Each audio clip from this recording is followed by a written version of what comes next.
आज के कार्यक्रम के केंद्र बिंदु हमारे मित्र श्री विनय सहस्त्रबुद्धे जी, पार्टी के राष्ट्रीय नेता श्री नितिन गडकरी जी, श्री गोपीनाथ जी मुंडे, महाराष्ट्र प्रदेश भाजपा के अध्यक्ष श्रीमान देवेंद्र जी, मुंबई महानगर के अध्यक्ष श्रीमान आशीष शेलार जी, प्रकाशक श्रीमान सोमित आर्य, भाई नलिन, उपस्थित सभी वरिष्ठ महानुभाव, भाइयों और बहनों,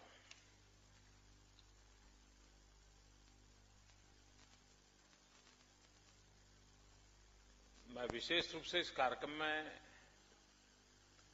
विनय जी का अभिनंदन करने के लिए आया हूं।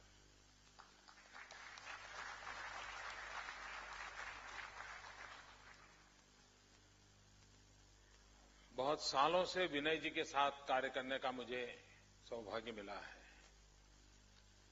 और जिन 40,000 कार्यकर्ताओं का प्रशिक्षण उन्होंने किया है, उन 40,000 में मैं भी एक हूं।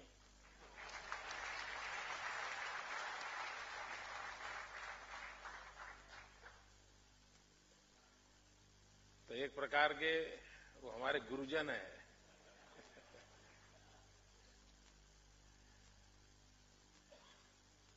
एक एकेडमिशियन रिसर्च करे और एक्टिविस्ट रिसर्च करे, इन दोनों में आसमान जमीन का अंतर होता है। एकेडमिशियन इंटेलेक्चुअल ताकत का अनुभव करते हुए, उपयोग करते हुए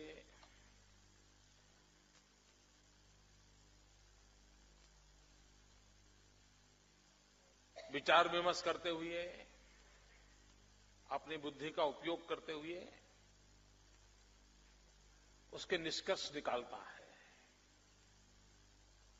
और एक एक्टिविस्ट अपनी इंटेलेक्चुअल प्रॉपर्टी को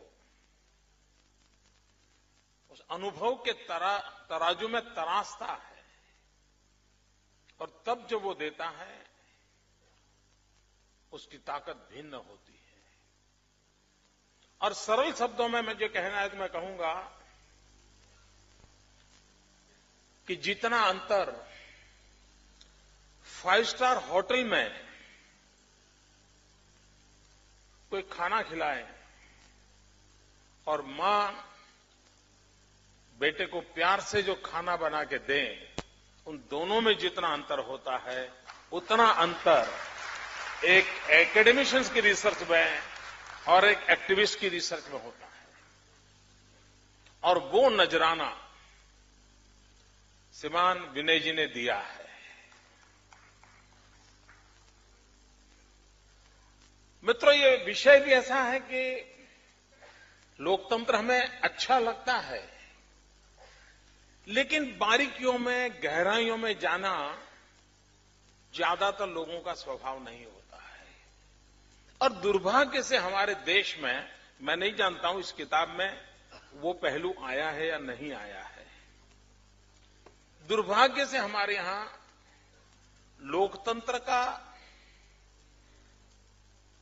स्पिरिट का जिस प्रकार से उसका व्याप बढ़ना चाहिए वो नहीं बढ़ा है।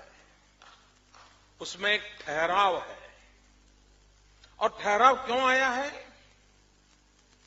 कि राजनेताओं ने एक ऐसी मानसिकता बना दी है, राजनीतिक दलों ने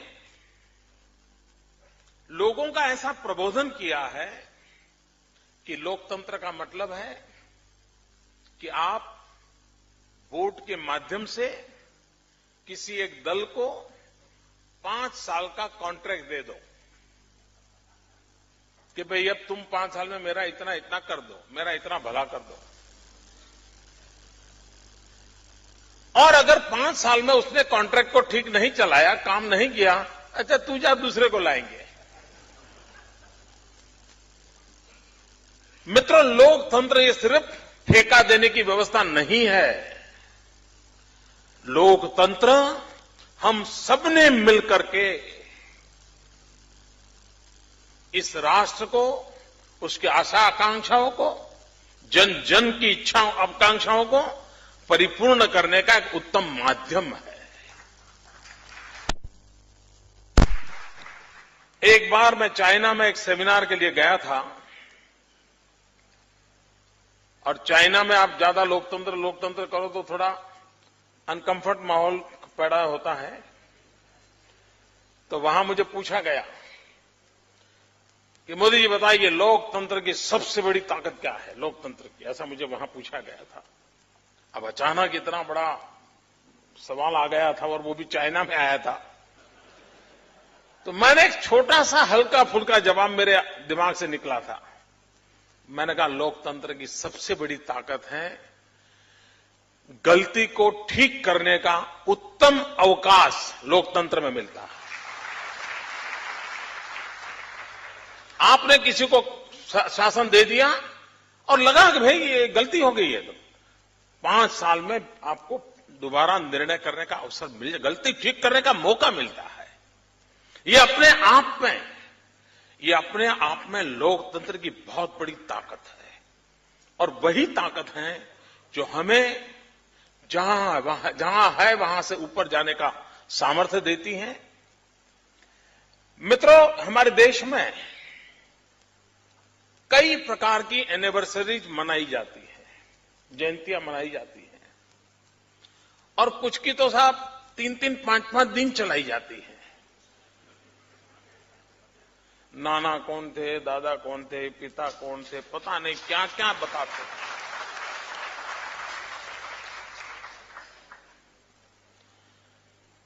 कुछ घटनाएं ऐसी हैं को बार बार याद कराया जाता है।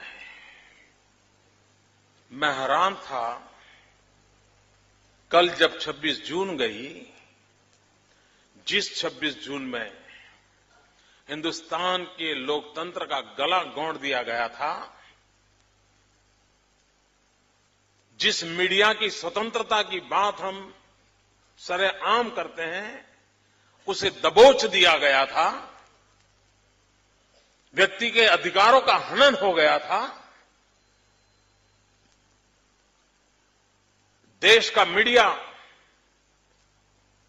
लेट चुका था, घुटनों के बल बैठने की जगह पर लेट चुका था, तो वो दिन थे। लेकिन मैं हैरान हूं, मैं सोच रहा था 25 और 26 जून को कुछ पुराने लोगों के इंटरव्यू आएंगे, कुछ बात आएगी, कुछ चर्चाएं होगी। लेकिन मित्रों,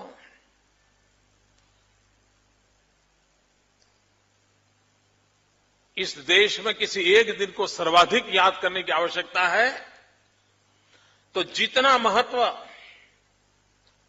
26 जनवरी का है उतना ही महत्व 26 जून का है, जब लोकतंत्र को, हमें मिले हुए अधिकारों को छीन लेने का प्रयास हुआ था।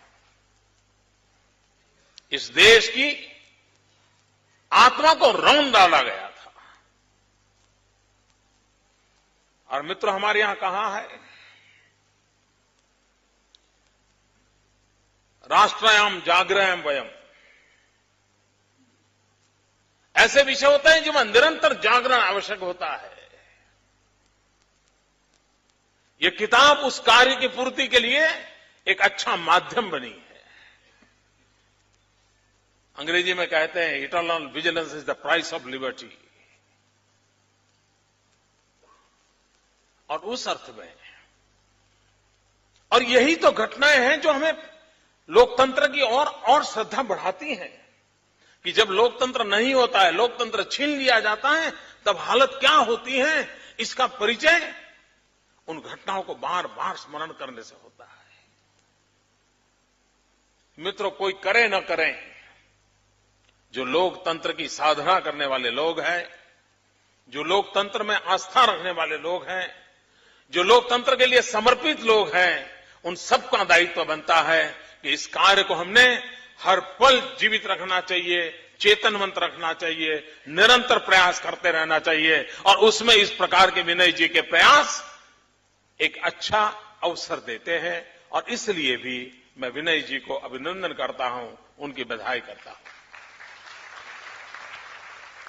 मैं तो महाराष्ट्र की धरती पर जब आया हूं तब लोकमान्य तिलक का वो मंत्र जिसने देश को एक शक्ति दी थी, उसका स्मरण आना स्वाभाविक है। लोकमान्य तिलक ने कहा था, स्वराज मेरा जन्मसिद्ध अधिकार है। मित्रों, स्वराज पाने के लिए कितने लोगों ने बलिदान दिया, स्वराज के लिए क्या कुछ नहीं झेला, और स्वराज आने से क्या हो जाएगा सवाल या निशान भी कोई कम नहीं लगाए गए थे। उसके बावजूद भी स्वराज के लिए लोगों ने आहुति दी और लोकमान्य तिलक का वो मंत्र आज भी गूंजता है, स्वराज मेरा जन्मसिद्ध अधिकार है। मित्रों, देश को आजादी को इतना समय हो गया, स्वराज के लिए जिन्होंने बलिदान दिया, हमें स्वराज तो मिला, लेकिन स्वराज मिला क्या, सुशासन मिला क्या? स्वराज के साथ सुशासन की भी यात्रा चली होती, स्वराज के साथ स्वराज की यात्रा चली होती तो मित्रों हमारे बाद आजाद हुए देश हमसे आगे तरक्की करके न चले जाते। 100 करोड़ का देश, 120 करोड़ का देश आज दुनिया में सर्वाधिक ऊंचाई पर बैठा होता, लेकिन हमने वो मौका खो दिया। और तब जाकर के लोकमान्य तिलक से प्रेरणा लेकर के हमने भी संकल्प करना चाहिए। अगर उन्होंने कहा था स्वराज मेरा जन्मसिद्ध अधिकार है, तो हिंदुस्तान के 125 करोड़ नागरिक ललकार करें, स्वराज्य हमारा जन्मसिद्ध अधिकार है।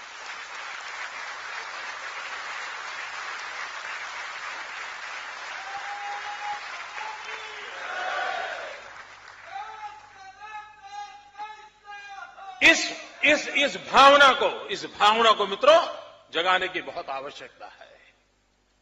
कुछ लोगों को लगता है, कभी कभी कुछ नहीं होता, अरे क्या करो यार, हमारे यहां तो डेमोक्रेटिक सिस्टम ही ऐसा है। ऐसा नहीं है मित्रों, हमने लोकतंत्र को दोष देने का कोई कारण नहीं है। यही कानून, यही व्यवस्थाएं, यही नियम, यही मुलाजिम, यही फाइलें, यही दफ्तर, उसके बावजूद भी देश को आगे बढ़ाया जा सकता है, ये मेरा विश्वास है दोस्तों।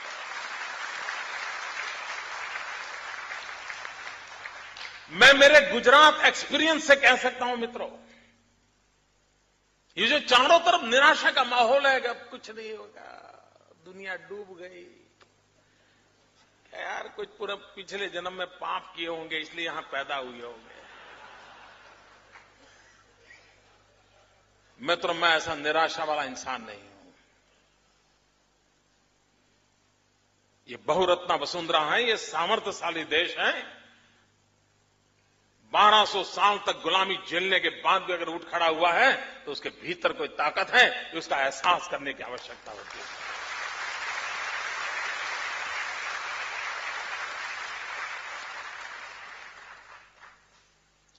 और मित्रों, हमारे यहां जब गुड गवर्नेंस की बात होती है, सुराज्य की बात होती है, तो पहले यह समझना होगा कि आखिरकार हम सरकार को समझते क्या है और सरकार वाले अपने आप को क्या समझते हैं। सारी गड़बड़ वहीं होती है जी। मित्रों, लोकतंत्र में जो शासन व्यवस्था है, वे शासक नहीं है, ये पहली शर्त है उसकी। वे रूलर्स नहीं है, ये पहली शर्त है उसकी। वे सेवक हैं, और ये मूलभूत बात लोकतंत्र में समझनी होती है। और हम मित्रों ज्यादातर लोकतंत्र को ही हम लोग शासक के भाव से देखने के बजाय जनता भी उसको सेवक के भाव से देखे और शासन में बैठे हुए भी अपने आप को सेवक के रूप में प्रस्तुत करें, ये लोकतंत्र की पहली शर्त है, उसको भुला दिया गया है। क्या सरकार का काम डंडा चलाना ही है क्या? लोगों से टैक्स कलेक्ट करना यही काम है क्या? यही सत्ता या सरकार की व्यवस्था का है? अगर ये सोच रही तो मित्रों, हम सच्चे अर्थ में लोकतंत्र की भावना को समझ नहीं पाए हैं। चाहे वो शासन में बैठे हो या जनता में वोट देने का काम करने वाले या सामान्य नागरिक हो। मित्रों, जिन दिनों ब्रिटिशर राज करते थे और आजाद होने के बाद हमारी सरकारें आने लगी, दोनों में फर्क क्या? उस मूलभूत फर्क को समझने की आवश्यकता है। अंग्रेज शासन करते थे तो उस शासन व्यवस्था का अल्टीमेट एम क्या था? उनका अल्टीमेट ये था कि ब्रिटिशरों का यावत चंद्र दिवाकरो यहां राज रहे, यहां चीजें ऐसी हो कि जिसे अनरेस्ट पैदा न हो और वो मजबूत होते चले। ये उनका मूलभूत आधार था। लोकतंत्र और स्वराज आने के बाद हमारे सरकारों का काम, शासन व्यवस्था का काम सत्ता में बैठे हुए लोगों को मजबूत करने का नहीं है। उनका काम है जनता को मजबूत करने का। उनका काम है समाज व्यवस्थाओं को मजबूत करना। ब्रिटिशरों का इरादा वो होगा, हमें तो लोक शक्ति को सशक्त करना चाहिए, कि उसका मूलभूत सिद्धांत होना चाहिए। मित्रों, हमारे यहां दो शब्द हैं और हम शब्दों का अर्थ भी भूल गए हैं। कभी कभी हम कहते हैं कि भाई कि आजकल क्या करते हो, तो जवाब देता है जॉब है। मित्रों, सरकार में कभी भी जॉब शब्द का उपयोग नहीं होता था। प्राइवेट कोई नौकरी करता है तो वो जॉब कर रहा है ऐसा माना जाता था, क्योंकि वो कंपनी की भलाई के लिए काम करता था, कंपनी का विकास हो, कंपनी का मुनाफा, उसके लिए काम करता था। लेकिन जो गवर्नमेंट में काम करता था उसके लिए शब्द था सर्विस करता है। देखिए, ये मूलभूत बात है। हमने भी कभी हम सोचते हैं, बोलते हैं, लेकिन कभी हमने इस कंपैरिजन करेंगे तो पता चलेगा कितना बड़ा आसमान जमीन का अंतर है। सरकार में काम करने वाला सर्वेंट है, सर्विस करता है। कंपनी में काम करता है, 2 करोड़ रुपया कमाता होगा, जॉब करता है। तो जॉब और सर्विस में बहुत बड़ा अंतर है। इस मूल भावना को तब हम जी करके सीखते हैं जब हम खुद लोकतंत्र की इस विभावनाओं को हर रूप में अगर पचाते हैं, तब जाकर के मित्रों उसको करता है। मित्रों, सरकार किसके लिए है? आखिरकार सरकार किसके लिए है? अगर मान लीजिए मुकेश अंबानी बीमार हुए, उनको सरकार की जरूरत है? हिंदुस्तान के दुनिया के टॉप मोस्ट डॉक्टर आकर के खड़े हो जाएंगे। लेकिन एक गरीब बीमार हुआ तो उसे सरकार की जरूरत पड़ती है।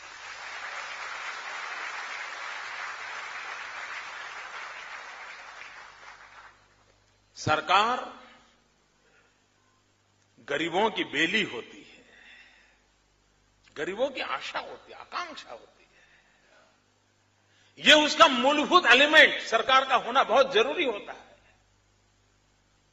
मित्रों, महात्मा गांधी, उनकी एक बात बहुत समझने जैसी है। गांधी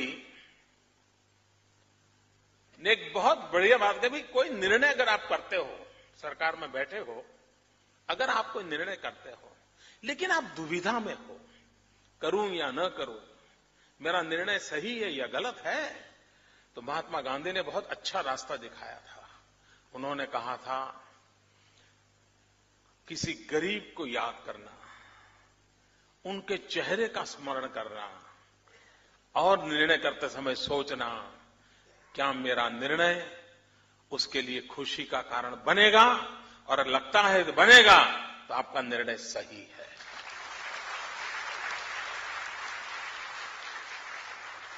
मित्रों, ये सरकार शासन नाम की जो व्यवस्था है, उसके ये मूलभूत आवश्यकता रहती है और इसलिए मित्रों उसको करना चाहिए।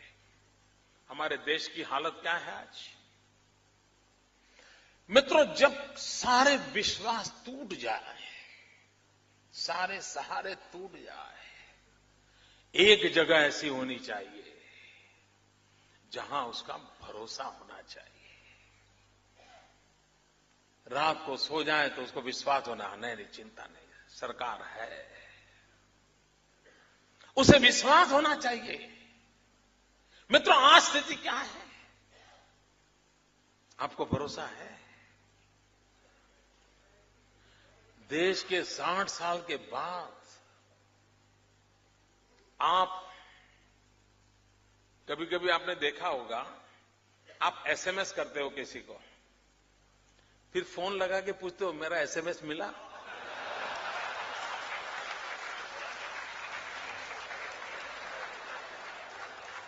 क्यों? क्यों?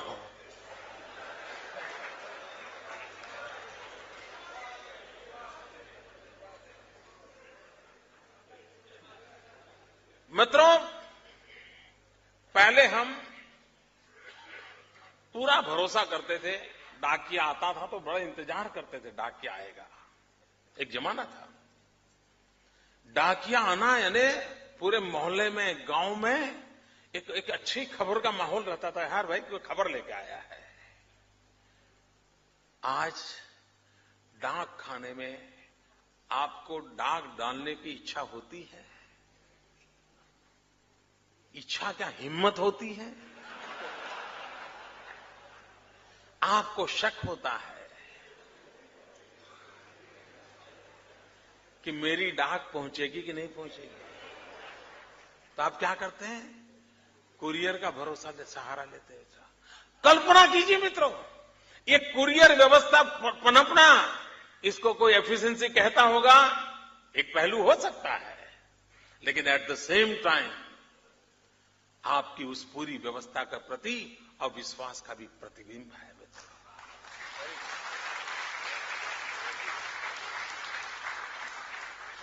आपका भरोसा टूट चुका है। आप कहिए मित्रों, गरीब से गरीब आदमी भी, आपकी गाड़ी का ड्राइवर, आप उसको जरा पूछ लेना समय मिले तो, उसके बच्चों की पढ़ाई का क्या है? यहां बैठे हुए कईयों के ड्राइवर ऐसे होंगे जिस ड्राइवर ने कहीं से कर्ज लिया होगा और कर्ज लेकर के अपने बच्चे को अच्छी स्कूल में पढ़ाने के लिए उसने खर्च किया होगा। आप पूछो, यार तुम ड्राइवर हो, जो भी हो, तुम सरकारी स्कूल में क्यों नहीं भेजते हो? तो कहता है नहीं, मुझे उसकी जिंदगी बिगाड़नी नहीं है। मित्रों, मैं उदाहरण छोटे दे रहा हूं, लेकिन इसको गंभीरता से लेने की आवश्यकता है। सरकार की स्कूल है, सरकार का बजट है, टीचर्स हैं, सब कुछ है, जनता को भरोसा नहीं है। उसको डर लगता है कहीं बच्चा बिगड़ तो नहीं जाएगा। लोग बच्चा बिगड़ने के लिए स्कूल भेजते हैं क्या? और बोले भाई कर्ज किया है, प्राइवेट में भेजूंगा, कहीं बच्चा बिगड़ तो नहीं जाएगा। मित्रों, ये जो समस्या है, ये जो मनस्थिति है, ये मनस्थिति अपने आप में हमारे देश में गवर्नेंस कैसा हो, सरकार कैसी हो, शासक कैसे हो, उनके सामने सवालिया निशान लगाता है। मैंने एक बार मजाक में कहा था, भारत सरकार ने एक पोस्टल स्टैंप निकाला था, श्री कृष्ण और अर्जुन वाला। अर्जुन के रथ को श्री कृष्ण चला रहे हैं और कर्मण्येवाधिकारस्ते उसका श्लोक लिखा था। तो मैं उसको जब लॉन्चिंग हुआ था तो मैं ऑडियंस में बैठा था, मैं बहुत छोटा था उस समय, देखने गया था, पोस्टल स्टैंप वगैरह का कार्यक्रम था। तो बाद में मुझे मजाक सूझी, मैंने कहा देखिए भारत सरकार कितना सच बोलती है। बोले कैसे? मैंने कहा एक पोस्टल स्टैंप लगाओ, डाक में डाक खाने में डाल दो, लेकिन पहुंचेगा उसकी गारंटी नहीं। कर्मण्येवाधिकारस्ते।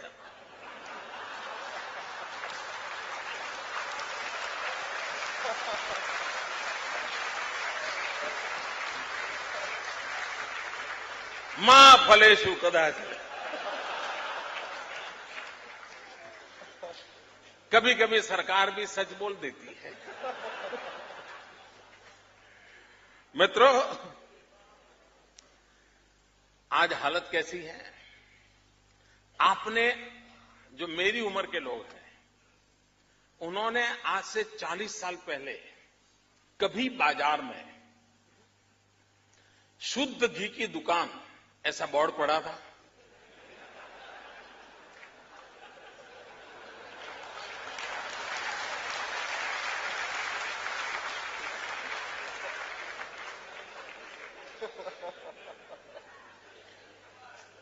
आज मित्रों हालत कैसी है बताइए? उसको लिखना पड़ता है, शुद्ध घी की दुकान। मित्रों, सार्वजनिक जीवन में डिटोरेशन कैसा आया है? नहीं तो शासन है, कानून है, अशुद्ध घी बेचने का किसी को अधिकार नहीं है, फिर भी उसको लिखना पड़ता है शुद्ध घी की दुकान।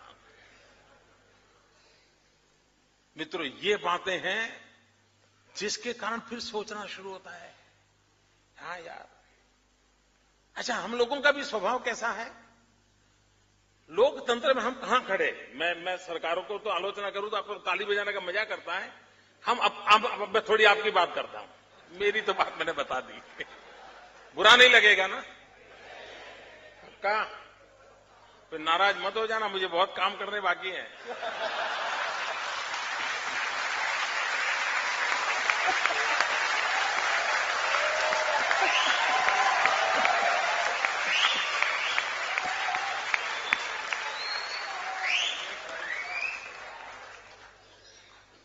आपका 25 साल पुराना स्कूटर होगा, हॉर्न के सिवाय सब बजता होगा, टायर पे कोई डिजाइन नहीं होगी, नामो निशान नहीं होगा, लेकिन टायर चलता होगा। ऐसा भी जो घर से निकलते होंगे आप, कितना बारीकी से सफाई करते हो आप, बराबर घिस घिस करके सफाई करते हो ना। 25 साल पुराना स्कूटर है, हर प्रकार से आवाज आती है। लेकिन जब बस में बैठते हो सरकार की, नई बस रखी हो, नई, ब्रांड न्यू, वो 25 साल पुराना टूटा फूटा स्कूटर आपको अपना लगता है, ये बस आपको अपनी नहीं लगती है, सरकारी लगती है। मित्रों, ये भेद खत्म करना चाहिए। वो बस भी आपकी है, सरकार आप है।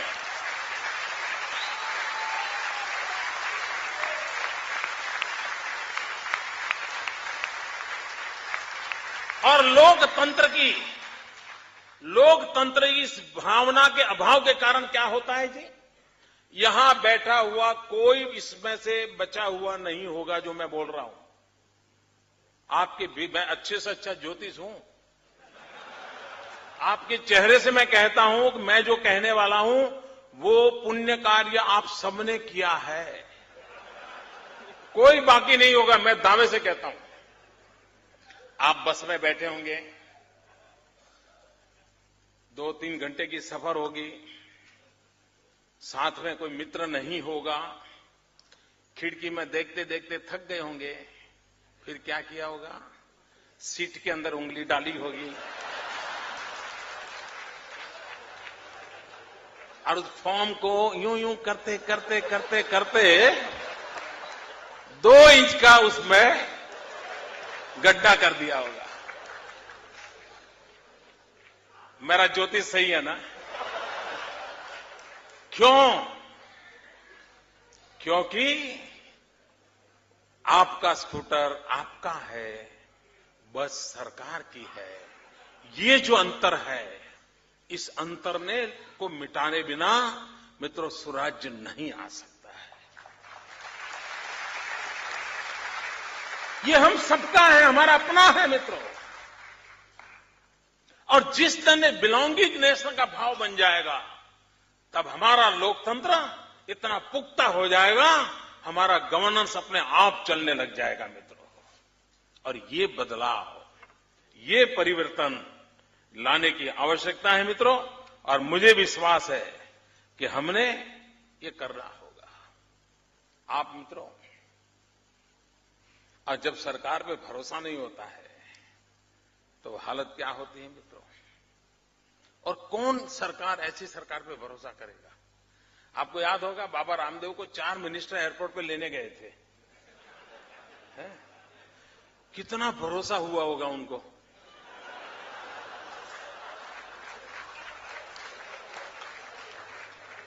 और दूसरे दिन 4 पुलिस वाले उठा के ले गए। आप देखिए मित्रों, अगर सरकार पे भरोसा नहीं होगा तो मित्रों मैं नहीं मानता हूं कि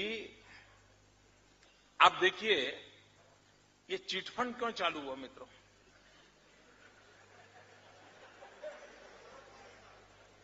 उसका बैंक पर से भरोसा उठ गया। उसको लगा कि बैंक से मुझे जितना रिफंड मिलना चाहिए, जितना मेरी कमाई होनी चाहिए, होगी कि नहीं होगी, शक पैदा हुआ।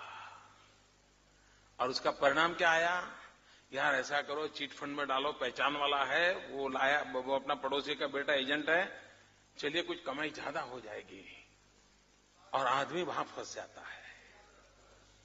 मित्रों इस प्रकार की व्यवस्थाएं जो बनती हैं, उन व्यवस्थाओं के कारण अब देखिए आपको ऑपरेशन करवाना है, ऑपरेशन थिएटर में ले गए हैं, सीरियस नेचर का ऑपरेशन है, तो आप पहले आजकल क्या पूछते हैं कि भाई जनरेटर तो है ना,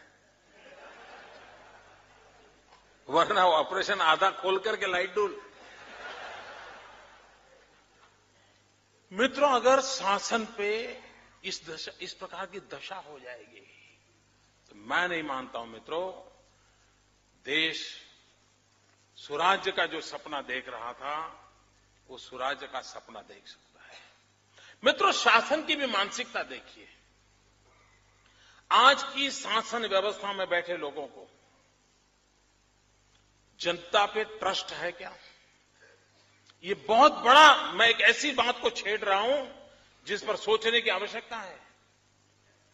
अगर शासन में बैठे हुए लोगों को जनता के प्रति ट्रस्ट नहीं है, विश्वास नहीं है, तो मित्रों ये कारोबार कभी नहीं चल सकता है। और आज स्थिति ऐसी है कि शासन में बैठे हुए लोगों को, चाहे वो शासक हो या प्रशासक हो, उनको जनता जनार्दन पे विश्वास की जो एकदम अबाधितता चाहिए, उसका अभाव नजर आता है। आप किसी भी इनकम टैक्स वाले को मिलो, वो सब व्यापारियों को चोर समझता है। क्यों? बात सही है ना? क्यों? मित्रों ये मूलभूत बातें हैं। क्यों विश्वास क्यों नहीं? अगर कोई कानून की गलती करता है ठीक है, उसके लिए दंड होना चाहिए, लेकिन सामान्य नागरिक को आप चोर समझ करके उसके साथ व्यवहार करोगे तो मित्रों ये जो डिस्ट्रस्ट है वो कभी भी किसी को पनपने नहीं देता है। मित्रों बात मेरी छोटी छोटी मैं बता रहा हूं, लेकिन ओवरऑल लोकतंत्र के लिए शासक, प्रशासक और जनता जनार्दन, इनके बीच में किस प्रकार का रिलेशन होना चाहिए, वो विधा पिछले 60 साल में डेवलप नहीं हुई है मित्रों। उसको ऐसा ही लगता है सब कानून तोड़ने वाले हैं। आपने देखा होगा कई पार्किंग में आपने स्कूटर पार्क किया है, और कभी आपने कुछ लोग देखे बिना कारण स्कूटर को डंडा मारते हैं, देखा है ना?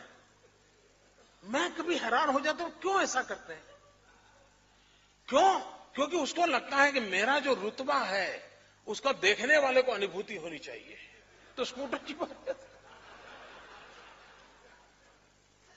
मित्रों, जनता के प्रति ट्रस्ट होना, विश्वास होना, एक गुड गवर्नेंस की पहली शर्त है। और दूसरा, जैसे जनता के लिए ट्रस्ट होना चाहिए, विश्वास होना चाहिए, वैसे जो शासन में बैठे हैं उनका मन का भाव कैसा होना चाहिए। महात्मा गांधी जो एक ट्रस्टीशिप के सिद्धांत की बात करते थे, मैं मानता हूं शासक का भी भूमिका उस ट्रस्टीशिप की विभावना से भरी हुई होनी चाहिए। उसको लगता है भाई मैं ट्रस्टी के नाते बैठा हूं यहां, मुझे इस अमानत को संभालना है, संवारना है और उसको जितनी शक्ति सामर्थ्य देकर के आगे बढ़ा सकता हूं बढ़ाना चाहिए। मैं मालिक नहीं हूं, मुझे इस संपदा को नष्ट करने का अधिकार नहीं है। ये अगर हमारे भीतर भाव नहीं होगा तो मित्रों, ये ट्रस्ट और ट्रस्टीशिप, इसकी जुगलबंदी के बिना लोकतंत्र फलदायी नहीं कर सकते हैं। और लोकतंत्र को फलदायी करना है तो मुझको इसकी चिंता करनी पड़ेगी। दूसरी बात है मित्रों, लोकतंत्र की पहली शर्त है कि व्यवस्थाएं व्यक्ति आधारित विकसित नहीं होनी चाहिए। हमारे 60 साल की शासन व्यवस्था का एक परिणाम यह आया है कि हमने चीजों को व्यक्ति आधारित बना दिया। एक परिवार इधर उधर हो जाएगा तो देश डूब जाएगा। क्या 120 करोड़ का देश ऐसा है क्या? आप नहीं रहोगे तो कुछ नहीं होगा, ऐसा होता है क्या? और इसलिए मित्रों, लोकतंत्र की पहली शर्त होती है आपके हर आइडियाज को इंस्टीट्यूशनलाइज करना चाहिए, हर अच्छी प्रैक्टिसेस को इंस्टीट्यूशनलाइज करना चाहिए। आपने इंस्टीट्यूशंस का नेटवर्क खड़ा करना चाहिए। आप हो या न हो, आप रहो या न रहो, सरकार ये रहे या दूसरी रहे, आज ये चुन करके आए कल दूसरे चुनकर आए, लेकिन institutional network, institutional framework, institutional mechanism जितना स्ट्रांग होगा उतना शासन व्यवस्था ठीक चलेगी। मित्रों, व्यक्ति के बिगड़ने की संभावनाएं रहती है, व्यक्ति के फिसलने की संभावनाएं रहती है, तब बचने का आधार होता है ये मैकेनिज्म, ये इंस्टीट्यूशनलाइज व्यवस्था, ये बचाती है। आप मुझे बताइए, आप घर में तिजोरी पर ताला लगाते हैं, क्यों लगाते हैं भाई? आपने जहां पैसे रखे हैं वहां ताला लगाते क्यों? क्या चोर के लिए ताला तोड़ना मुश्किल है क्या? वो तो पूरी तिजोरी उठा के ले जाएगा। फिर भी क्यों लगाते हो? मित्रों, आप इसलिए नहीं लगाते हो कि चोर से बचोगे, आप इसलिए लगाते हो कि आपके बेटे की आदत खराब न हो, घर में बच्चों की आदत खराब न हो, इसलिए आपने मैकेनिज्म खड़ा किया है, इसलिए आपने ये व्यवस्था को विकसित किया है ताकि बच्चों के संस्कार खराब न हो, कहीं उसको दोस्तों के कारण 2 रुपया 5 रुपया उठाने का मन कर न जाए, इसलिए हम करते हैं। चोर से तो कुछ बचना नहीं है भाई, वो तो तिजोरी उठा के ले जाता है। मित्रों, शासन व्यवस्था में भी इंस्टीट्यूशंस का, मैं ज्यादा समय ले रहा हूं क्यों? आजकल कोई अच्छी टीवी सीरियल नहीं आ रही है क्या?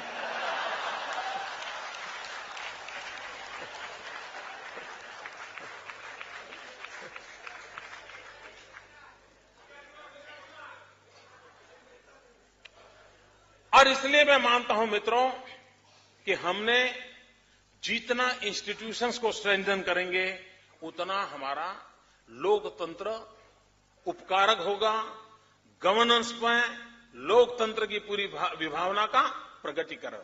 लेकिन दुर्भाग्य से 60 साल का अनुभव देखे हमने क्या किया है।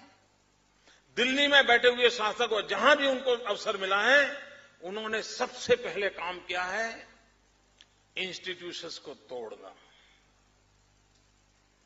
डिवैल्यूएशन करना। अब देखिए हिंदुस्तान में पंडित नेहरू के जमाने से प्लानिंग कमीशन नाम का एक इंस्टीट्यूशन खड़ा हुआ, उसकी एक सेंटिटी खड़ी हुई। प्लानिंग कमीशन राज्यों के साथ मिल बैठ करके विचार करके अपना राज्य और केंद्र के बीच सेतु बनकर के अपना काम करने की कोशिश करता था। लेकिन जब लोकतंत्र में जिनका भरोसा नहीं होता, उन्होंने क्या किया, उसको बिन उपयोगी ऐसे ही गड्ढे में डाल के रख दिया और बदले में क्या किया, एनएसी का निर्माण किया एडवाइजरी कमेटी के नाम पर। और सारे आर्थिक निर्णय 5 फाइव स्टार एक्टिविस्ट एनजीओ के द्वारा होने लगे और फिर एक प्रधानमंत्री दूसरे प्रधानमंत्री को ऑफिशियली बताने लगे कि ये करो, और ऑफिशियल प्रधानमंत्री करने लग गए।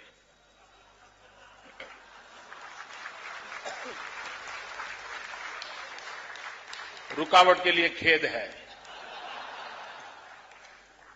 पहुंचने में बड़ी देर हुई।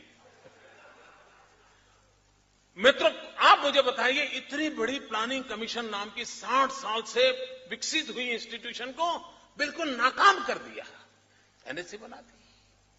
आप देखिए धारा 356, देश के फेडरल स्ट्रक्चर को सुरक्षित रखना और देश एक दिशा में चले, इसलिए इस धारा का उपयोग होने के बजाय सैकड़ों बार शासनों को नष्ट करने के लिए उस धारा का उपयोग हुआ।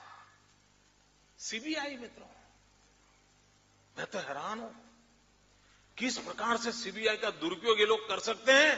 ये मेरे साथ न गुजरी होती तो मुझे पता ही नहीं चलता कि इतना दुरुपयोग करते हैं।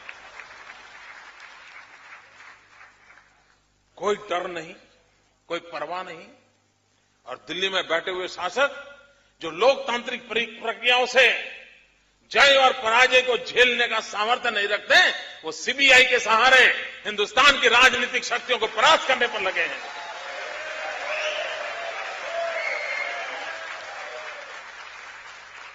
हो सकता है सीबीआई के माध्यम से आज 2-4 लोगों को परेशानी होती होगी, लेकिन सीबीआई का दुरुपयोग करने से आप हिंदुस्तान के लोकतांत्रिक फैब्रिक को तहस नहस कर रहे हो। इस बात को कांग्रेस के मित्र समझते नहीं है, उनका अपना निजी स्वार्थ। इन दिनों तो क्या हुआ, आईबी और सीबीआई आमने सामने। साहब बताइए, सीबीआई आईबी का इंट्रोगेशन कर रहा है, आईबी को पूछ रहा है ये तुम्हारा इन्फॉर्मर कौन है बताओ। वो कहता है मैं नहीं बता सकता हूं। वो कह रही बताओ। मित्रों, कि किसी देश में ऐसा होता है क्या? इंस्टीट्यूशंस को तोड़ना, यही उनका मित्रों काम है। ये किस प्रकार से करते? मुझे याद है हमने vibrant Gujarat global investor summit किया, लोग इन्वेस्टमेंट के लिए आए, लेकिन चूंकि गुजरात सरकार उनको पसंद नहीं है तो उन्होंने क्या किया, जो लोग हमारे यहां वाइब्रेंट समिट में इन्वेस्ट करने आए उनको भारत सरकार ने इनकम टैक्स की नोटिस भेजी। इनकम टैक्स की नोटिस, कल्पना कर सकते हो। और दूसरी तरफ वो आज चिल्ला रहे एफडीआई कोई इन्वेस्टमेंट नहीं आ रहा है, मैन्युफैक्चरिंग नहीं हो रहा है, स्लो डाउन हो गया है। अगर आप इसी प्रकार के इंस्टीट्यूशन का दुरुपयोग करोगे, इंस्टीट्यूशन को तोड़ते रहोगे, तो मैं नहीं मानता हूं कि कभी भी देश का भला हो सकता है। आपको एक पुरानी घटना याद होगी, 1983 हिंदुस्तान के इलेक्शन, यहां इलेक्शन कमीशन की काफी बातें इसलिए मैं उल्लेख करता हूं। हिंदुस्तान के इलेक्शन कमीशन ने कहा था कि आसाम में चुनाव करने के हालात नहीं है, 1983 में। मित्रों, श्रीमती इंदिरा गांधी ने इलेक्शन कमीशन की उस बात को नहीं माना। उन्होंने चुनावी राजनीति में फायदा उठाने के लिए आसाम में चुनाव थोप दिया और परिणाम हुआ हिंदुस्तान के, आजाद हिंदुस्तान का सबसे बड़ा नेल्ली का हत्याकांड हुआ था, अगर इतिहास किसी को मालूम हो तो। क्यों? आपने इंस्टीट्यूशंस की इज्जत नहीं की, आपने इंस्टीट्यूशन का महत्व ही नहीं समझा। एक इंस्टीट्यूशन आपको कहती है तो आप दूसरे इंस्टीट्यूशन के साथ टकराव करने के लिए लग गए, और उसके कारण मित्रों कितना बड़ा प्रहार हुआ है जिसको आप कर सकते। मित्रों, भारत का संविधान फेडरल स्ट्रक्चर को लेकर के चल रहा है। यहां पर कोई बड़ा भाई कोई छोटा भाई नहीं है, सब मिलकर के, सब राज्य मिलकर के देश को चलाते हैं और देश में एक सुशासन की व्यवस्था खड़ी करने का आकांक्षा के साथ चलते हैं। लेकिन आज जितनी लड़ाई दिल्ली सरकार पाकिस्तान से करती है, उससे ज्यादा लड़ाई वो अपने से नापसंद राज्यों के साथ करती है।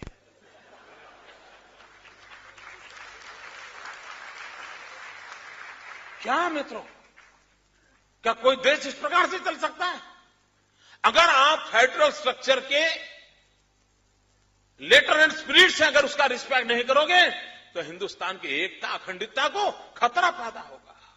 और इसलिए मित्रों, जब हम शासन और लोकतंत्र की बात करते हैं तो इन बातों के महत्व को भी हमको समझना होगा, ये मेरा स्पष्ट मत है। मित्रों, एक बात और भी है। कभी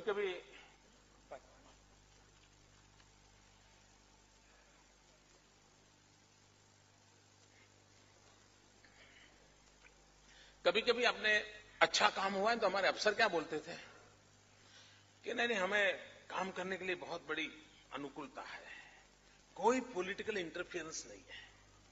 इसका मतलब सब बर्बाद हम ही कर रहे हैं क्या? और आप किसी भी अफसर को मिलिए जी, आराम से अफसर लोग ये बताते हैं कि भाई हम काम कर रहे हैं क्योंकि पॉलिटिकल इंटरफेरेंस नहीं है। मित्रों, मैं समझता हूं इस बात को बहुत गहराई से समझने की आवश्यकता है। We are in a democratic setup. हमने पॉलिटिकल सिस्टम, इलेक्टेड बॉडीज को स्वीकार किया हुआ है। उसको अगर हम इंटरफियरेंस मानेंगे तो हम लोकतंत्र की मूल भावना को ही नहीं समझ पाए हैं। और इसलिए मैं हमेशा कहता हूं कि शासन में जो लोग आते हैं उनका काम है नीतियां बनाना, प्रशासन में जो लोग हैं उनका काम है उसका इंप्लीमेंटेशन करना। लेकिन ये जो झगड़ा है पॉलिटिकल इंटरफेरेंस का, मैं समझता हूं उसको सही अर्थ में राजनेताओं ने भी और ब्यूरोक्रेसी ने भी समझने की आवश्यकता है। मैं इस बात का पक्षकार हूं कि पॉलिटिकल इंटरफेरेंस की जरूरत नहीं है, लेकिन पॉलिटिकल इंटरवेंशन की बहुत जरूरत होती है। आज दिल्ली क्यों चल नहीं रहा है? कारण क्या है? बाबू बैठे हैं। अगर पॉलिटिकल लीडरशिप होती जो धरती से निकल के आई होती तो निर्णय करने की हिम्मत करती। मित्रों, पॉलिसी बनाने से नहीं होता।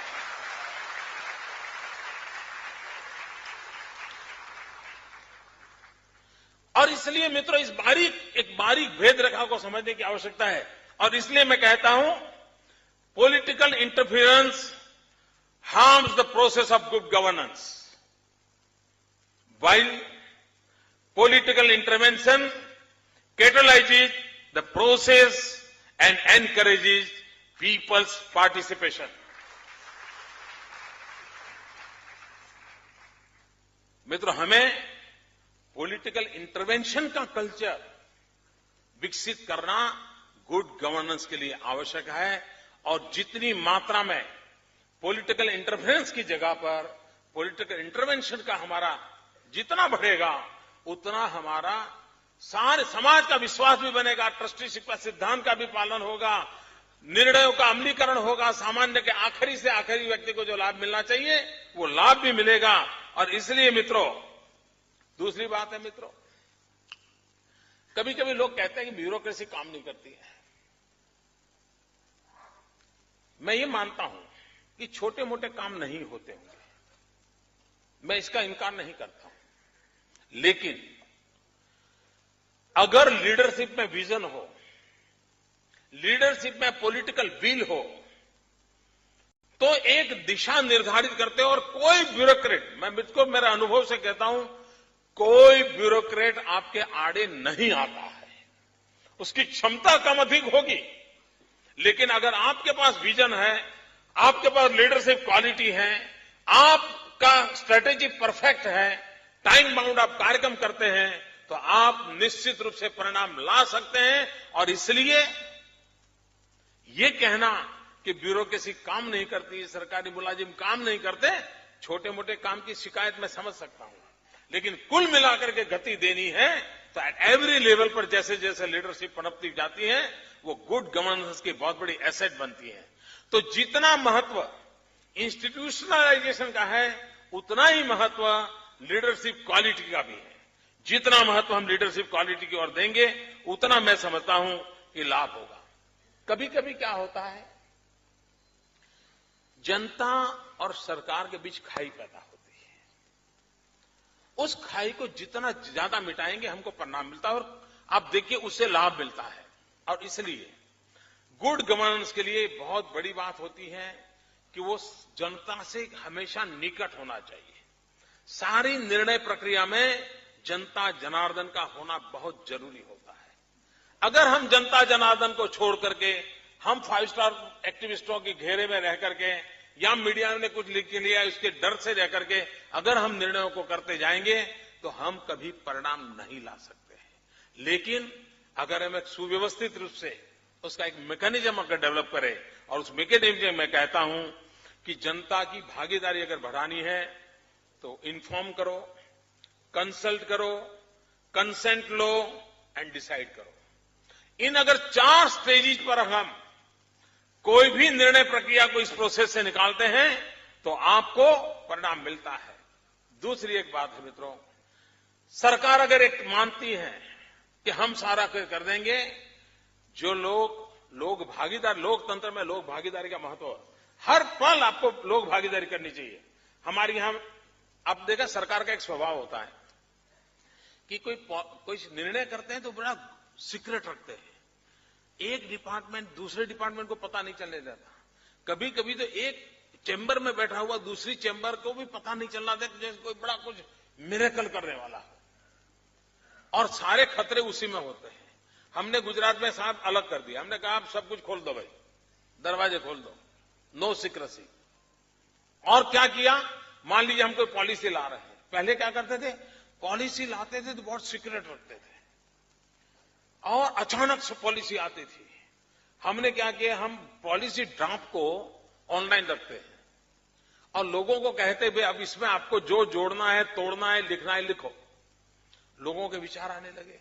सरकारी मुलाजिम की उतनी कोई विधा होती है ऐसा नहीं होता है, उसको जो समझ है उसने बेचारे ने बनाया।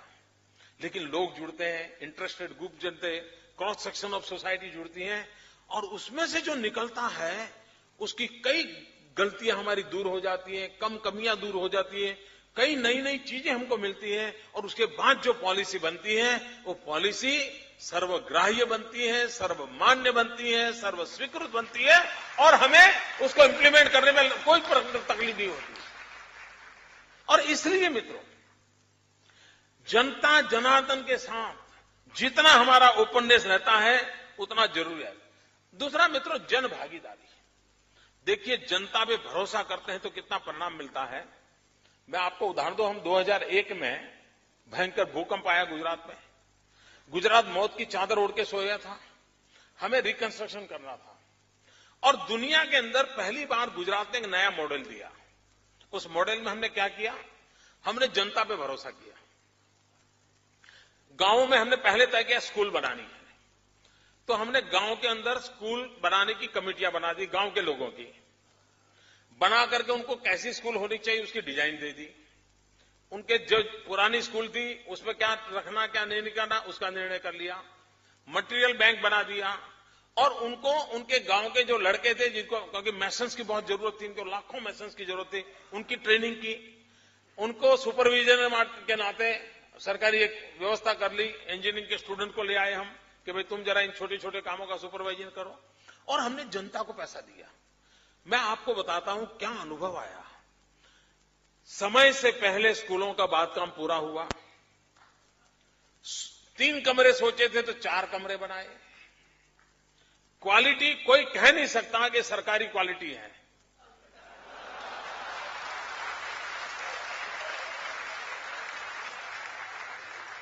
वरना तो वह सरकारी है। मित्रों, उत्तम प्रकार का उन्होंने कंस्ट्रक्शन किया, और इतना ही नहीं, ये करने से जो पैसे बच गए, भूकंप पीड़ित लोग थे उनके भी घर टूट गए थे, उसके बावजूद भी बचे हुए पैसे सरकार में जमा करवाए। मित्रों, सलाम करें मित्रों, इन जनता जनार्दन को सलाम करें। अगर हम लोकतंत्र में उन पर भरोसा करते हैं तो कैसा काम करके देते हैं, इसका उदाहरण है। मित्रों, हमारे यहां एनजीओ आए थे सारे काम करने के लिए, कई थे, ढेर सारे 5 स्टार एक्टिविस्ट आए, अच्छे एनजीओ आए, डेडिकेटेड एनजीओ, सारी सब प्रकार की दुनिया हमारे यहां थी। एनजीओ को हमारे पास आए, हम मकान बनाना चाहते हैं। ये एनजीओ ने क्या किया, उन्होंने किया कि हम मकान बनाएंगे, सरकार का जो फंड है हमको दे दो। मित्रों, हाँ, सरकार ने क्या किया, हमने एनजीओ को कहा तुम जनता पे भरोसा करो यार, जनता को दो, तुमको अच्छा काम करके देंगे। उन्होंने जनता पे भरोसा नहीं किया, हमने, सरकार ने जनता पे भरोसा किया, और इसका परिणाम ये आया, हजारों लाखों मकान समय से पहले बन गए। मित्रों, काम तेजी से चल गया। अभी हमें यूनाइटेड नेशन का अवार्ड मिला है, किस बात के लिए? मित्रों, हमने जनता पे भरोसा किया। हमारे यहां जो पानी की डिस्ट्रीब्यूशन की जो व्यवस्था है, वो हमने गांव की महिलाओं की पानी समिति बनाई, और हमने तय किया कि पानी समिति में पुरुष कोई नहीं होगा, क्योंकि पानी का मूल्य क्या होता है वो महिला सबसे ज्यादा जानती है। जैसा, क्योंकि उसको बेचारी को 3-3 किलोमीटर से पानी उठा करके लाने के दिन उसने देखे हैं, वो उस पानी के मूल्य को बहुत समझती है। और हमने पूरे गुजरात में पानी समितियां बनाई, और वास्मो नाम का हमारा एक काम चालू किया, और उसमें पानी वितरित करने का काम बहनें करती हैं, पानी का टैक्स कलेक्शन वो करती हैं, कहां पर टेक्निकल फॉल्ट आया तो उसका रिपेयरिंग करने का काम भी वो करती हैं। मित्रों, इतना परफेक्ट पानी डिस्ट्रीब्यूशन की सिस्टम को वो चलाती है, यूनाइटेड नेशन ने उसको अवार्ड दिया है। सरकार ने उन पर भरोसा किया। मित्रों, लोक भागीदारी लोकतंत्र में जितनी ज्यादा होती है उतना हमको परिणाम मिलता है। मित्रों, लोक भागीदारी की ताकत क्या होती है? मैंने अपने मन से एक काम सर पे लिया हुआ है, कन्या शिक्षा का, और बड़े मन से मैं सरकार तो चलाता हूं, लेकिन ये काम मैं अपने विशेष समय देता हूं। हर वर्ष मैं 13, 14, 15 जून 40-45 डिग्री टेम्परेचर के बीच भी गुजरात के गांवों में जाता हूं, घर घर जाकर के बच्चियों को स्कूल ले जाने का काम करता हूं। मित्रों, आमतौर पर कोई मुख्यमंत्री, कोई मंत्री किसी गांव में जाएगा तो आप देखना, गांव वालों को पता चलेगा कि फलाना मंत्री फलानी तारीख को आने वाला है, फलाना मुख्यमंत्री फलानी तारीख, तो गांव वाले इकट्ठे होते हैं, मेमोरेंडम तैयार करते हैं, क्या क्या मांगेंगे। मित्रों, मुझे 12 साल हो गए, आपको जानकर के आश्चर्य होगा मित्रों, मैं गांव में जाता हूं, कार्यक्रम में जाता हूं, मुझे कोई मेमोरेंडम नहीं देता है, लोग मुझे चेक देते हैं। मित्रों, आप हैरान होंगे, सरकार टैक्स कलेक्शन के लिए जाए, सरकार को लोग टैक्स नहीं देते हैं। मैं एक ऐसा इंसान हूं जिसको लोग चेक देते हैं, मोदी जी आप आए हैं कन्या शिक्षा के लिए, मेरी तरफ से इतना। अभी इस बार मैं जून महीने में, ये 13, 14, 15 जून में गांव में घूम रहा था लोगों से, बच्चियों को शिक्षा के लिए, तो एक सज्जन आए, उसने मुझे 51,000 रुपया दिया, 51,000 रुपीज। मैंने उसको पूछा आप क्या करते हो, क्योंकि कोई 51,000 दान देता है तो कुछ अच्छा ही, कुछ स्थिति वाला आदमी होगा। मैंने उसको पूछा आप क्या करते हो, मुझे कहता है मैं साहब बस में कंडक्टर हूं। किसी ने कल्पना की है मित्रों, जन भागीदारी की ताकत क्या होती है? एक बस का कंडक्टर ईमानदारी से जब कन्याओं की शिक्षा के लिए पूरा राज्य मेहनत कर रहा है, उसको भी लगता है कि मैं 51,000 रुपया का चेक मुख्यमंत्री आए हैं उनको दूं, और ये मेरे रोज के अनुभव है मित्रों। और इसलिए ये ट्रस्ट एंड ट्रस्टीशिप, ये जनभागीदारी, ये जितनी मात्रा में हम बढ़ाएंगे उतनी मात्रा में हम गुड गवर्नेंस को मित्रों आगे बढ़ा सकते हैं। मित्रों, कभी कभी मेरे मन में विचार आता है कि महात्मा गांधी ये राम राज्य की बात क्यों करते थे, कि उन्होंने तो देखा नहीं था।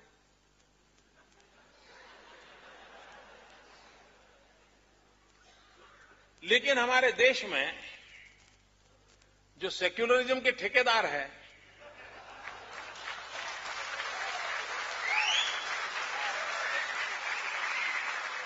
उनका बड़ा प्रॉब्लम है। वो वही चीज समझते हैं जो उनको समझनी हो, वही चीज सुनते हैं जो उनको सुननी हो। एक बार ट्रेन में एक महात्मा जा रहे थे, उसी ट्रेन में एक मौलवी थे, उसी ट्रेन में एक पहलवान था, तीनों ऐसे ट्रेन में सफर कर रहे थे। तो बातें चली।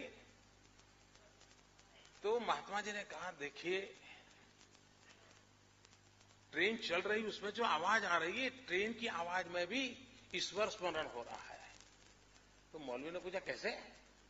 तो बोले, मुझे तो सुनाई दे रहा है, राम नाम सत्य है, राम नाम सत्य है, राम नाम सत्य, मुझे सुनाई दे रहा है ऐसा। तो बोला, मौलवी ने कहा, अच्छा।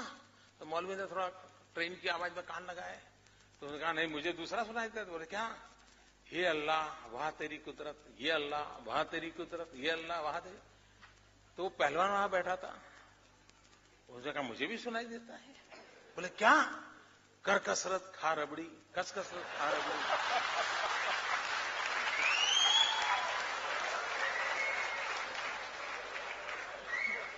ट्रेन वही, ट्रेन की आवाज वही, लेकिन एक को एक सुनाई देता है, दूसरे को दूसरा सुनाई देता है, क्योंकि उसके मन का रिसीविंग सेंटर वो होता है।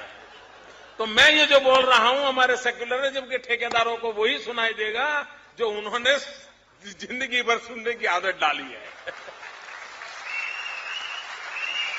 महात्मा गांधी जो राम राज्य की बात करते थे, सेक्युलरों ने अर्थ किया, वो कहते थे राम का राज्य। महात्मा गांधी ने राम का राज्य नहीं कहा है, महात्मा गांधी ने राम राज्य की बात कही है। और मित्रों, गुड गवर्नेंस की बात करते हैं तब मैं कहूंगा, मित्रों, एक बार इस राम राज्य की कल्पना क्या है उसका अध्ययन करने की मैं आप सबको रिक्वेस्ट करता हूं। गांधी को ये बात कहां से सूझी होगी? और कुछ लोगों को तो लगता है राम राज्य की बात करना मतलब सेक्युलरिज्म खतरे में। अब सेक्युलरिज्म संकट में आ गया। मित्रों, मैं कल देख रहा था, अभी अभी हमारे प्रधानमंत्री जो बातें बोलते हैं, न्यूट्रिशन की बात बोल रहे हैं, चाइल्ड यानी बाल मृत्यु दर की बात बोलते हैं, IMR, MMR सब बातें बोलते हैं नहीं, जो आप पॉपुलर टर्मिनोलॉजी सुनते हो। साहब, आप देखिए रामायण में क्या बातें हैं और एक शासन कैसा, उसका क्या उदाहरण है रामायण में लिखा है। मित्रों, राम राज बैठे त्रैलोका, हर्षित भय गए सब शोका, बैरुन कर काहू सन कोई, राम प्रताप विषमता खोई, राम प्रताप विषमता खोई। मित्रों, आज सब कहते हैं कोई भेदभाव नहीं होना चाहिए, कहते हैं शासन कैसा होना चाहिए। मित्रों, इसका मतलब क्या है? ऐसा शासन जिसमें विषमता न हो, ऊंच नीच न हो, गरीब और अमीर के बीच भेद न हो, ऐसा शासन होना चाहिए। ये राम राज्य की कल्पना में लिखा है। अब मुझे बताइए कि ऐसा होना चाहिए कि नहीं होना चाहिए? और अगर ऐसा होने जाए, उसको राम राज्य कहे तो कोई कम्युनल है क्या? इतना ही नहीं मित्रों, उन्होंने एक जगह पे बड़ा मजेदार कहा है, आज जो चर्चा होती नहीं है माल न्यूट्रिशन वगैरह की, दैहिक दैविक भौतिक तापा, राम राज नहीं काहुई व्यापा, सब नर कर ही परस्पर प्रीति, चल ही स्वधर्म निरत श्रुति नीति। शासन में, समाज में ऐसी अवस्था होनी चाहिए कि जनता जनार के बीच परस्पर प्रेम का माहौल हो, एक दूसरे के प्रति दुर्भावना का, जेलसी का माहौल नहीं होना चाहिए। आगे उन्होंने कहा, चल ही स्वधर्म निरत श्रुति नीति, हरेक को अपने धर्म का पालन, और धर्म का मतलब हमारे यहां ड्यूटी है। शिक्षक धर्म का पालन करो, मातृ धर्म का पालन करो, पितृ धर्म का पालन करो, रिक्शा ड्राइवर का धर्म का पालन करो, ये हमारी यहां कल्पना है। अगर आप अपनी जो जिम्मेवारी है, अपनी जो ड्यूटी है, उसका अगर पालन करोगे तो हरेक के सुख का उसमें गारंटी है। ये रामराज में कहा है। उन्होंने माता मृत्यु दर, शिशु मृत्यु दर के लिए राम राज्य में जो कहा गया है, मित्रों, महात्मा गांधी को राम राज्य क्यों पसंद आया था? आज भी हमारे यहां माता मृत्यु की दर की चर्चा होती है। उन्होंने कहा था, अल्प मृत्यु नहीं कवनीयु पीरा, अल्प मृत्यु नहीं कवनीयु पीरा, सब सुंदर सब बिरुज शरीरा, अल्प मृत्यु नहीं कवनीयु पीरा।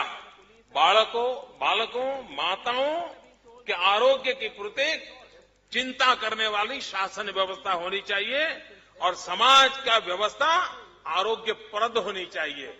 आगे उन्होंने कहा, सब सुंदर, सब बिरुज शरीरा, सभी निरोगी हो और बलशाली हो और शरीर सुंदर सौष्ठ वाला हो, ऐसा समाज की रचना करने का काम शासन का और शासन व्यवस्था का होना चाहिए। ये उन्होंने शिक्षा के संबंध में रामराज में क्या कहा था, मैं सारा ह्यूमन डेवलपमेंट इंडेक्स का ही बोल रहा हूं और चीज को हाथ नहीं लगाया। एचडीआई, जो आज पश्चिम की दुनिया जो एचडीआई की बात करती है, उस एचडीआई की मैं बात आपको समझाना चाहता हूं। रामराज में कहा है, सब गुणज्ञ पंडित सब ज्ञानी। सिर्फ हमारे यहां तो अभी क्या कहते हैं भाई, सबको अक्षर ज्ञान दो, पढ़ना लिखना आता है। रामराज्य में क्या कहा था, सब गुणज्ञ पंडित सब ज्ञानी। शिक्षा पर इतना भार था कि हर नागरिक पंडित बनना चाहिए, वहां तक उसकी शिक्षा होनी चाहिए, नर हो या नारी हो।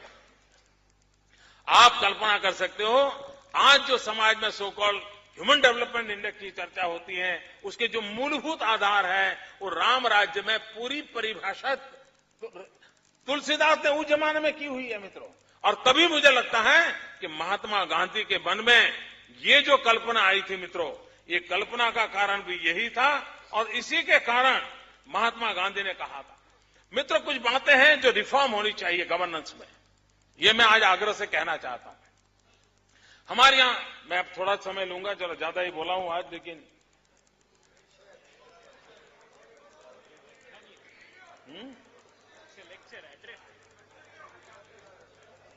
कंटिन्यू।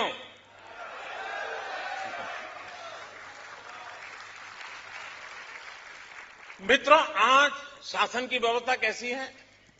शासन व्यवस्था ऐसी है कि आप कुछ करो और गलती हो जाए तो इसका तो हिसाब मांगा जाता है, लेकिन कुछ न करो तो गलती ध्यान में ही नहीं आती है, तो आपका कोई हिसाब ही नहीं मांगा जाता। देखिए, ये एक गुड गवर्नेंस के सामने कौन सी रुकावट है, उस पर रिफॉर्म करने की आवश्यकता है। और इसलिए मैं कहता हूं, in government today there is only accountability of commission, no accountability of omission. Will have to change this. इतना ही नहीं मित्रों, आजकल क्या होता है, सरकार क्या कर रही है, कानून बनाती है, एक्ट। मैंने बीच में एक दिन कहा था, भाई तुम्हारे एक्ट नहीं, हमें एक्शन चाहिए। और इसलिए मित्रों, आज जो दिल्ली में सरकार को हम देखते हैं, तो आपने देखा, मैं कहूंगा ये सरकार कैसी है, तो यूपीएस लीगलिस्टिक गवर्नमेंट, यानी उसको दिमाग में यही रहता है कि कानून हो गए तो दुनिया बदल गई। उन्होंने बना दिया सर्वोच्च शिक्षा का कानून, तो मतलब सब शिक्षित हो गए। ऐसा नहीं होता भाई। और इसके कारण परिणाम ही आया है, आज दिल्ली सरकार के अंदर उनकी इस टेम्परामेंट का परिणाम ही आया है। UPS legalistic government has reduced itself to a lethargic government. बाकी डिलीवरी सिस्टम सब लेथार्जिक हो गए, नो रिस्पॉन्सिबिलिटी एट ऑल। ये एक सबसे बड़ा संकट आया है। उसी प्रकार से मित्रों, आज सरकार ने सही किया गलत किया कैसे देखा जाता है कि भाई प्रोसीजर पर ध्यान दिया जाता है कि आपने फलाना टेंडर निकाला था, एडवर्टाइजिंग दिया था, टेंडर आए थे, लोएस्ट निकला था, उसको टेंडर मिला था, ठीक है, कोई गलती नहीं है। मैं समझता हूं मित्रों, we must shift out our focus from procedural audit to performance audit. हम सिर्फ प्रोसीजर को देख रहे हैं मित्रों। भाई तुमने टेंडर निकाला, सब किया, लेकिन ब्रिज जैसा बनाना था वैसा बना कि नहीं बना ये कहो, पर तुम अपना परफॉर्मेंस ऑडिट होना चाहिए। मित्र, प्रोसीजर ऑडिट करके काम पूरा नहीं होगा, उसको और एक्सटेंड करने की आवश्यकता है, और परफॉर्मेंस ऑडिट होगा तो मैं समझता हूं स्थिति बदलेगी। उसी प्रकार से भाई आपकी सरकार काम करे तो कैसे, तो हमने इतना बजट खर्च किया, मैं समझता हूं इस मूलभूत अवधारणा को बदलने की आवश्यकता है। और इस मूलभूत emphasis should be put on outcomes rather than outputs and outlay. आपने क्या खर्च किया उससे बात बनती नहीं है, जो खर्च किया उसे आपने टीचर रखे, मकान बनाया, तनख्वाह दिया, लेकिन बच्चा अगर लिखना पढ़ना नहीं सीखा है तो उस खर्च का क्या मतलब है भाई। और इसलिए आउटकम क्या है, आउटकम है बच्चा शिक्षित हुआ क्या, आउटले क्या है, आउटपुट क्या है, बजट खर्चा, कमरा बनाया, टीचर रखा, वो है। और इसलिए इन मूलभूत परिवर्तन की ओर हम नहीं जाएंगे तो मैं समझता हूं मित्रों, जो स्थिति हमको लानी है वो नहीं ला सकते। मित्रों, चाणक्य ने कहा है, उस बात को हमने समझा है, चाणक्य कहते हैं, और मैं समझता हूं इससे हमें पूरा ध्यान में आएगा कि आखिरकार प्रॉस्पेरिटी आती कहां से। चाणक्य ने बहुत अर्थ है, सुखस्य मूलम धर्म, धर्मस्य मूलम अर्थ, अर्थस्य मूलम राज्य। यानी ये प्रॉस्पेरिटी के मूल में राज्य होता है, गुड गवर्नेंस होता है। और आगे भी उसने कहा, राज्य मूलम इंद्रिय जय, इंद्रिय जय से मूलम विनय। आज विनय का कार्यक्रम है ना। तो मित्रों, ये चाणक्य ने भी ये कहा है, और हमारे यहां तो हमारे पूर्वजों ने साहब क्या कल्पना की थी। मार्क्स आया, मार्क्स ने विदर्भ ऑफ द स्टेट की बात कही थी। मार्क्स ने तो बहुत बाद में की, लेकिन हमारे पूर्वजों ने वेद काल में कहा था। मैं जानता हूं अरविंद ने भी कहा था, मानव महामानव बन सकता है, नहीं बना होगा, लेकिन कल्पना गलत नहीं थी। मार्क्स ने कहा था विदर्भ ऑफ द स्टेट, उसका कल्पना का रूप अलग होगा, लेकिन हमारे पूर्वजों ने जो कहा था, गुड गवर्नेंस किस ऊंचाई तक पहुंच सकता है, शासन व्यवस्था किस नई ऊंचाइयों को प्राप्त कर सकता है, जिसको वेद काल में हमारे पूर्वजों ने कहा था, न तत्र राजा राजेंद्र, न दंडो न दंडिका, स्वधर्म नैव धर्मज्ञ ते रक्षन्ति परस्परम। यानी राज्य की जरूरत नहीं होगी, दंड की जरूरत नहीं होगी, सब कुछ सुख शांति से चल सकता है, ऐसी समाज की रचना हो सकती है। इस ऊंचाई तक की कल्पना जिस देश में हुई है, वहां आज हमें मांग करनी पड़ रही है कि आजाद हिंदुस्तान में हम सबका हक है। और हमको कहना पड़ रहा है, लोकमान्य तिलक को याद करके हमको कहना पड़ता है कि स्वराज्य हमारा जन्मसिद्ध अधिकार है, सुराज्य हमारा जन्मसिद्ध अधिकार है।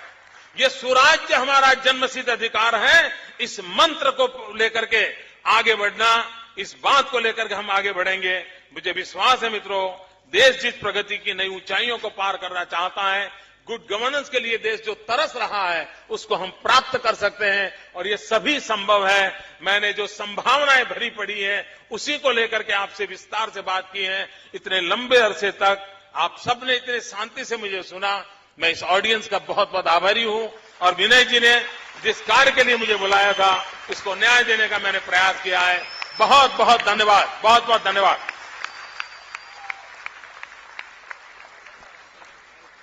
धन्यवाद सर।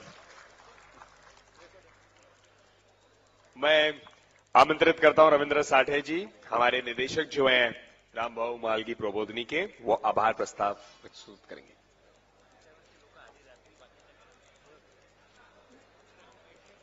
कृपया सबसे अनुरोध है कि बैठेंगे। कार्यक्रम के पहले वंदे मातरम होने वाला है, कृपया यही रहिए। सबसे पहले मंच पर उपस्थित सभी मान्यवरों के प्रति कृतज्ञता व्यक्त करता हूं। और यह कार्यक्रम सफल बनाने में काफी कार्यकर्ताओं ने हमें सहयोग दिया है, लेकिन जिनका विशेष उल्लेख करना है उसमें राज पुरोहित जी है, अतुल शाह, अतुल भातखळकर, अतुल जोशी, सुजय पत्की, भरत गुर्जर, माधव भंडारी, संजीव पटेल और